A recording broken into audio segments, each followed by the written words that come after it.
नमस्कार बंधुगण। श्रीकृष्ण कहते जे यही पांचटी स्थान में कौन व्यक्ति चुप रहा उचित नुहे। जदि आपण को सूचना टिके भी पसंद आसला तेबे आपणकर सुंदर हाथ में एक लाइक करदे एवं कमेंट रे जय श्रीकृष्ण लिखिबे। प्रथमतः जेतेबेले केही जणे निर्दोष उपरे अत्याचार करुछि सेठी जणे मनीष होई तुमे अन्य जनक उपरे अत्याचार बंद करबा उचित। जदि यह संभव नुहे तेबे अति कम रे मुह खोलंतु किंतु चुप रुहंतु नाही।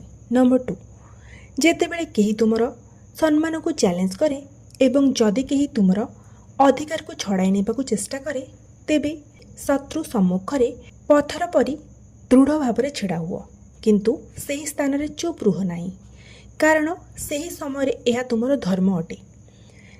नंबर 3, जेतेबेले केही तुमर इष्ट एवं धर्म उपरे भूल मंतव्य दिए सेतेबेले तुमे सही स्थान रे आदौ चुप रहिबा उचित नुहे।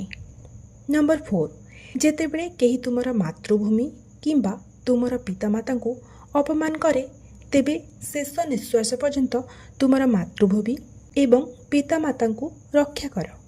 जेतेबेले दुई जण लोक परस्पर सहित लड़ुचंती ठिया होई दृश्य देखंतु नाही, बरं जड़े बुद्धिमान व्यक्ति परी झगड़ा को शांत करने को चेष्टा करंतु। जदि आपण को यही पांचटी सूचना पसंद आसी तेबे गोटे लाइक करंतु एवं हाँ सब्सक्राइब करने को बिल्कुल भी भूलिबे नहीं।